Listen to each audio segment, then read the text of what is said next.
Hello guys, welcome once again. स्वागत है आपका एक और नई वीडियो में। होपफुली आप सब बढ़िया होंगे। तो आज की वीडियो में जो मैं बात करने जा रही हूँ वो करने जा रही हूँ इमिग्रेशन इंटरव्यू के बारे में, जिसे एयरपोर्ट इंटरव्यू भी बोला जाता है या फिर एयरपोर्ट क्वेश्चंस भी मैं बोलूँ। तो रिसेंटली किसी के साथ एक बहुत ही वर्स्ट एक्सपीरियंस रहा था जो कि उन्होंने मेरे साथ इंस्टा पे शेयर करा। तो आई थॉट मुझे ये अपने सब्सक्राइबर्स एंड लोगों के साथ शेयर करना चाहिए, क्योंकि अगर आप जल्दी ही यूके में आने वाले हैं एंड आप वरीड हैं कि एयरपोर्ट से आपसे क्या पूछा जा सकता है, तो ये वीडियो आपको क्लैरिफिकेशन दे देगी कि किस लिमिट तक और किस हद तक आपसे क्वेश्चनिंग हो सकती है और कैसे आपने प्रिपेयर करनी है अपनी airport interview before coming to UK. तो उससे पहले अगर आप मेरे चैनल को फर्स्ट टाइम विजिट कर रहे हो तो मेरा नाम है गुरप्रीत कौर, आप देख रहे हैं you me and England's life. अगर आपने मेरा चैनल अभी तक सब्सक्राइब नहीं करा है तो आप ये चैनल सब्सक्राइब कर सकते हो for more informative video, specially about foreign life, foreign visas and current updates. इन तीनों ही चीजों की इन्फॉर्मेशन आपको इस चैनल पे मिल जाएगी। So guys, do subscribe and press bell icon कि मेरी आने वाली सारी वीडियोस की नोटिफिकेशन आपको मिल पाए। तो उससे पहले guys, happy Dussehra to all of you and happy Durga Puja. तो मेरे ऐसे रेडी होके वीडियो बनाने का आज जो रीजन है वो है दशहरा। तो जिस सिटी में हम रहते हैं वहां कल थी यहाँ पे दुर्गा पूजा सेलिब्रेशन और आज है दशहरा सेलिब्रेशन। तो दशहरा के लिए हम जा रहे हैं एंड दुर्गा पूजा पे कल हम गए थे, जिसका जो ब्लॉग है, अगर आप देखने में इंटरेस्टेड हैं कि यूके में फेस्टिवल्स कैसे मनाए जाते हैं, तो मेरे सेकंड चैनल पे वो मैं ऑलरेडी अपलोड कर चुकी हूँ। दशहरे का ब्लॉग भी 1-2 दिन में आपको देखने के लिए मिल जाएगा। तो go and check that channel if you are interested. तो उससे बात करते हैं आज के टॉपिक की। तो वीडियो स्टार्ट करने से पहले कुछ चीजें मैं पहले ही क्लियर कर देती हूँ। ये वीडियो मैं किसी को भी डराने के पर्पज से नहीं बना रही, क्योंकि काफी लोग बाद में ऐसे कमेंट्स करते हैं अगर आप कोई ऐसा एक्सपीरियंस शेयर करो कि आप डरा रहे हो फालतू में, ऐसा कुछ नहीं होता। तो फर्स्ट ऑफ ऑल, ये वीडियो किसी का एक्सपीरियंस है। हो सकता है कि कुछ लोगों के साथ जो एयरपोर्ट इंटरव्यू है वो बहुत ही नॉर्मल रहेगी और कुछ लोगों के साथ जो ऐसा वर्स्ट केस सिनेरियो है जो मैं आज शेयर करने वाली हूँ, किसी ने ही मेरे साथ इंस्टा पे प्रॉपरली शेयर करा था कि उनके साथ ये एक्सपीरियंस हुआ ऑन दैट इंसिडेंट। ये वीडियो उस पे बेस्ड रहेगी। जब भी आपका वीजा आ जाता है, आप यूके में आने वाले होते हो, तो आप एयरपोर्ट इंटरव्यूज को लेके काफी तरह की वीडियोस देखते होंगे, जिसमें कि कुछ लोग बोलते हैं कि इंटरव्यू बहुत ही ईजी रहती है, कुछ लोग बोलते हैं कि इंटरव्यू बहुत डिफिकल्ट होती है। तो काफी लोग कंफ्यूज हो जाते हैं कि एक्चुअली में एयरपोर्ट इंटरव्यू होती कैसे है, क्या ये एक्चुअली में डिफिकल्ट है कि एक्चुअली में बहुत इजी है, किसका माने किसका ना माने।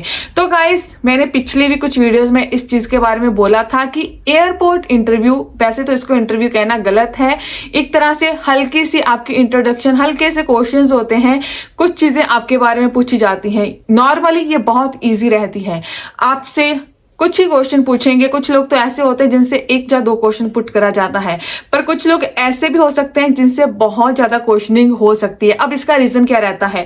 तो गाइस, ये कभी भी सर्टेन नहीं होता। जो भी वहां पे ऑफिसर बैठे होते हैं आपकी इंटरव्यू लेने के लिए, उनके पास कोई ऐसे स्पेसिफिक क्वेश्चन नहीं होते कि जो उन्होंने आपसे पूछने होते हैं। और ऐसा भी नहीं है कि हर टाइम पे सेम जो ऑफिसर है वो होंगे। ऑफिसर चेंज होते रहते हैं, सिचुएशन चेंज होती रहती है, क्योंकि काफी लोग ये भी जानना चाहते हैं कि अगर हम लंदन में आएंगे या किसी बड़े एयरपोर्ट पे आएंगे तो क्या क्वेश्चनिंग ज्यादा होगी, अगर हम किसी स्मॉल एयरपोर्ट पे आएंगे तो हमसे क्वेश्चनिंग नहीं होगी। तो ऐसा बिल्कुल भी नहीं होता। हो सकता है कि सेम ऑफिसर जो कल वहां पे था वो आज भी है, कल जो आया था पर्सन, उससे उन्होंने कुछ भी ना पूछा हो, 1-2 क्वेश्चन पूछा हो, तो आज जो पर्सन आया है उनसे वो ज्यादा क्वेश्चन पूछ रहे हैं। तो सर्कमस्टांसेस चेंज हो सकते हैं। हो सकता है इस मॉर्निंग में कोई इंसिडेंट हुआ था जिसके कारण वो आज कुछ ज्यादा उस चीज को लेके कॉन्शियस है कि जो राइट पर्सन है या राइट कंपनीज है उन्हीं के बंदों को हम आगे भेजेंगे। तो सर्कमस्टांसेस चेंज होते रहते हैं, ये कोई भी डिसाइड नहीं कर सकता कि आपसे कितने क्वेश्चन पूछे जाएंगे। बेसिकली मैं अब डायरेक्टली एक्सपीरियंस पे आती हूँ, अदरवाइज वीडियो बहुत लंबी हो जाएगी। और साथ साथ मैं बताती हूँ कि कैसा एक्सपीरियंस रहता है। तो जिस पर्सन ने मेरे साथ एक्सपीरियंस शेयर करा वो यूके में यहाँ पे आए थे IT की स्पॉन्सरशिप पे। IT का उनका वीजा था। हालांकि वो मैरिड है, उनकी जो फैमिली है वो पीछे है, अभी भी बैक कंट्री में है। वो अकेले यहाँ पे, काफी कंसल्टेंट्स ऐसा बोल देते हैं कि आप फर्स्ट ट्रैवल करोगे। मुझे आज तक इसका लॉजिक नहीं समझ आया कि ऐसा क्यों बोला जाता है कि आप पहले अकेले जाइए, फिर हम आपके स्पाउस को भेजेंगे, आपके बच्चे को भेजेंगे।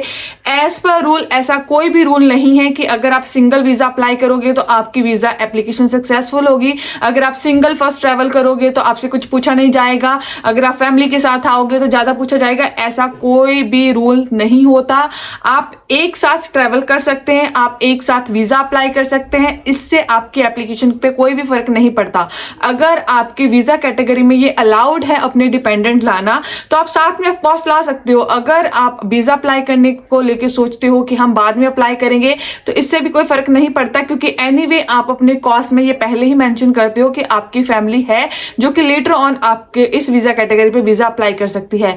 अगर वीजा ऑफिसर ने इस बिहाफ पे वीजा रिजेक्ट करना हो, वैसे तो होता नहीं है, अगर रिजेक्ट करना हो तो वो उसी टाइम पे रिजेक्ट कर देगा ना कि हाँ इसकी तो फैमिली बाद में जाएगी। तो मैं क्लैरिफिकेशन क्यों दे रही हूँ ये भी मैं बताती हूँ। तो हुआ क्या, वो लड़की यहाँ पे सिंगल उसने ट्रेवल करा, जब वो एयरपोर्ट पे आती है तो उससे कुछ क्वेश्चनिंग पुट करी जाती है। पहले क्वेश्चनिंग बहुत नॉर्मल होती है कि वो आपका नेम, आपकी कंपनी नेम, अगर आप वर्क वीजा पे आए हो पूछ सकते हो, या फिर वो पूछ सकते हैं कि आप किस जॉब के लिए आए हैं, लाइक आपके जॉब का टाइटल। तो अगर आप इनको नॉर्मली सारे आंसर प्रोवाइड कर देते हो तो बहुत रेयर केस होता है कि वो आगे जाते हैं। पर इन केस अगर आप इन क्वेश्चंस में कंफ्यूज हो जाते हैं, आपको नहीं पता चलता, सम टाइम अगर उनको स्टिल कोई डाउट हो तो वो आगे पूछना शुरू कर देते हैं। लाइक अगर कोई किसी फील्ड में आया है तो उसकी थोड़ी सी वो क्वेश्चनिंग पुट करना स्टार्ट कर देते हैं कि आपने जॉब कैसे ली, कहाँ से फाइंड करी, कुछ ऐसे काइंड ऑफ क्वेश्चन। तो उस लड़की के साथ भी सेम हुआ, उससे पहले थोड़े से क्वेश्चन पुट करे गए, उसके बाद में जो ऑफिसर था उसने डिटेलिंग में क्वेश्चन पुट करने स्टार्ट कर दिए। तो लड़की कंफ्यूज हो गई क्योंकि उसके एजेंट ने, कंसल्टेंट ने उसको बताया नहीं था कि एयरपोर्ट इंटरव्यू कैसी होती है, और उसे पता भी नहीं था कि एयरपोर्ट इंटरव्यू पे भी ऐसे क्वेश्चन हो सकते हैं। तो मैंने पहले भी बोला, एयरपोर्ट पे आपसे हो सकता है कि कुछ भी ना पूछा जाए, हो सकता है कुछ भी पूछ लिया जाए। तो उसने बोला कि काश अगर मुझे ये चीज पहले होती, पता होती तो मैं प्रिपेयर होके आती, मेरे एजेंट ने मुझे नहीं बताया। तो टू बी वेरी ऑनेस्ट, अगर मैं एजेंट के पॉइंट ऑफ व्यू से यहाँ पे देखूं तो एजेंट का काम होता है आपको वीजा लेके देना। अगर उसने आपको वीजा लेके दे दिया, उसका काम खत्म हो गया, उसने अपनी जो मनी है वो ले ली है। अब जो पूरा वीजा उसके बाद की चीजें हैं वो आप पे डिपेंड करती हैं, उस पे एजेंट कभी रिस्पॉन्सिबिलिटी नहीं लेते। कुछ एजेंट होते हैं जो कि आपको पहले बता देते हैं कि आपसे क्वेश्चनिंग हो सकती है, प्रिपेयर होके जाएं, पर कुछ एजेंट बॉदर नहीं करते। एक बार उनकी पेमेंट हो जाए उनको कोई लेना देना नहीं होता। तो उस लड़की के साथ क्या होता है कि वो कुछ आंसर्स नहीं दे पाई। अगर आपके साथ ऐसा होता है इन फ्यूचर जो आने वाले हैं, अगर आप जो फ्रंट डेस्क होता है, जब भी आप फर्स्ट टाइम वहां पे बॉर्डर पे जो बॉर्डर ऑफिसर होते हैं उनके पास जाते हैं, आप इंटरव्यू में जो भी वो पूछते नहीं क्लियर कर पाते तो बोल देते हैं कि आप साइड में बैठ जाएं। तो वहां से जो दिल की धड़कन है वो ऑलरेडी बढ़ जाती हैं। तो जैसे वो साथ में बैठाते हैं उसके बाद आपको एक अलग रूम में लेके जाया जाता है। सेम उस लड़की के साथ हुआ, वहां पे वो प्रॉपर 4-5 बंदों की टीम होती है, मिनिमम 2 to 3% तो वहां पे रहते हैं, जो कि वो पूरे बैठते हैं इमिग्रेशन ऑफिसर्स, एंड वहां पे आपकी इंटरव्यू प्रॉपर तरीके से होती है। वो इंटरव्यू कितनी लंबी होगी, कितनी देर की होगी, कोई भी प्रेडिक्ट नहीं कर सकता। कौन से क्वेश्चन आपसे पुट करेंगे उस टाइम पे कुछ भी पता नहीं कर सकता कोई भी पर्सन। तो जैसे कि उस लड़की से बहुत डिटेलिंग में उसकी फील्ड के बारे में पूछा गया कि आपकी कोई एजुकेशन है, उस चीज के बारे में, कहाँ से आपने ये जॉब ली, सारी चीजें बार बार वो पूछते हैं आपसे। एंड ये पूरी की पूरी जो इंटरव्यू होती है ना वो रिकॉर्ड होती है। जो भी आप आंसर देते हो वहां पे उसके बेसिस पे अगर तो उनको लगता है कि ठीक है आप राइट कैंडिडेट हैं, तो वो आपको स्टैंपिंग कर देते हैं कि आप उस कंट्री में जा सकते हैं। सेकंड सिचुएशन क्या हो सकती है, क्योंकि ये भी कुछ मंथ पहले मेरे साथ किसी ने शेयर करा था कि उनकी इंटरव्यू हुई तो उन्होंने कुछ आंसर दे दिए, कुछ आंसर्स के बारे में वो श्योर नहीं थे। तो उससे शायद वीजा ऑफिसर जो भी वहां पे इमिग्रेशन ऑफिसर्स थे उनको लगा होगा कि शायद ये नर्वस हो चुके हैं, तो उनको उन्होंने सेकेंड चांस इंटरव्यू दिया। लाइक वहां से उन्होंने भेज दिया, पासपोर्ट अपने पास रख लिया और उन्होंने बोल दिया कि आपको हम कंट्री में एंटर होने दे सकते हैं, पर इस डेट को आपको अगेन इंटरव्यू के लिए आना पड़ेगा। जो भी वो प्लेस होती है, इमिग्रेशन ऑफिसर होता है, ऑफिस होता है, वो आपको बता देते हैं। तो उस लड़की को सेकंड चांस दिया गया। पर जिस लड़की की मैं बात कर रही हूँ उसके साथ क्या हुआ कि वो आंसर नहीं दे पाई, उसके बाद उसे डिटेनिंग सेंटर में भेज दिया गया।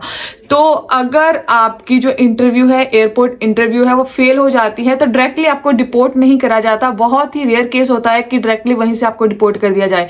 पहला जो प्रोसेस होता होता है, अगर आप नहीं बता पाते तो आपको डिटेनिंग सेंटर में भेजा जाता है। तो वहां पे डिटेनिंग सेंटर में आपके पास टाइम होता है अपील करने का। जो भी वो डिसीजन देते हैं, ऑब्वियसली डिसीजन में वो रिजेक्ट कर देते हैं आपकी एयरपोर्ट इंटरव्यू, जो आप बॉर्डर क्रॉसिंग है वो रिजेक्ट कर देते हैं एंड वो बोलते हैं कि आप अपील कर सकते हैं, आपके पास अपील का राइट है। तो विद इन 1 वीक आपने अपील करनी होती है उस डिसीजन की, जो डिसीजन उन्होंने दिया है। तो वो आपको ऑब्वियसली कॉल करने वगैरह देते हैं कि आप कॉल करके अगर किससे बात करना चाहते हैं तो कर सकते हैं एंड अपील के लिए आपके पास राइट है। तो लड़की ने अपील करी, अपील के बाद आपको वहां से कंट्री में एंट्री मिल जाती है, आप कंट्री में एंटर हो सकते हो, आपको पासपोर्ट नहीं मिलता।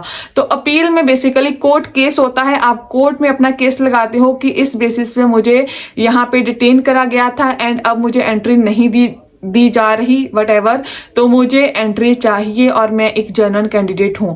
तो फर्स्ट अपील में क्योंकि लॉयर वगैरह आपको प्रॉपर करना पड़ेगा, उसकी कॉस्ट होगी, तो फर्स्ट अपील उस लड़की की हो जाती है कैंसल, रिजेक्ट कर देते हैं जज। उसके बाद अगेन उसने पूरे सॉलिसिटर वगैरह के जो भी कॉस्ट थी वो पे करी and again second time case करा, सेकंड अपील करी। अब जो सेकंड अपील है वो भी रिजेक्ट हो चुकी है। तो अब उससे थर्ड अपील का जो टाइम था वो दिया गया था, कोई आई थिंक 20 से 30 डेज उस लड़की ने मुझे मेंशन करा था। पर अब वो लड़की बहुत ज्यादा कंफ्यूजन में है कि क्या अब उसे अपील करनी चाहिए, क्या उसके पास चांसेस है अपील सक्सेसफुल होने के कि नहीं। अब उसकी जो सबसे बड़ी दुविधा है, जो सबसे बड़ी प्रॉब्लम ये है कि वो ऑलरेडी यहाँ पे अप्रोक्सीमेटली 25 लाख मनी इंडिया की स्पेंड करके आई है। उसकी जो फैमिली, उसके हस्बैंड, उसका बच्चा बैक कंट्री में है, वो अकेली यहाँ पे है। 25 लाख के अलावा यहाँ पे आके यूके में उसने अपील पे भी बहुत बड़ा अमाउंट स्पेंड कर दिया है। लॉयर्स की कॉस्ट होती है उस पर बहुत ज़्यादा मनी स्पेंड कर दी है। तो वो उससे जानना चाहती थी कि क्या अब मुझे थर्ड अपील करनी चाहिए या फिर मेरे पास कोई और रास्ता है। उसकी कंपनी इसमें उसका कोई भी साथ नहीं दे रही। ऑब्वियसली कंपनी कभी भी इस चीज़ में नहीं आएगी, क्योंकि अगर कंपनी सामने से आके कुछ भी इसके बारे में बोलती है तो कंपनी पे भी क्वेश्चंस रेज होंगे कि अगर ये एप्लीकेंट को अपने वीजा के बारे में, अपनी जॉब के बारे में बेसिक इंफॉर्मेशन नहीं पता है तो किस बेसिस पे आपने इसको जॉब दी। तो ऑब्वियसली कंपनी नहीं आएगी। और जब वो कांटेक्ट करना चाहती है अपने एजेंट को, तो एजेंट भी ऑब्वियसली इसमें अब कुछ नहीं कर सकता। तो एजेंट ने ये बोला कि मेरा काम वीजा लेके देने का था, अब जो एयरपोर्ट पे हुआ उस पे हम कुछ भी नहीं कर सकते।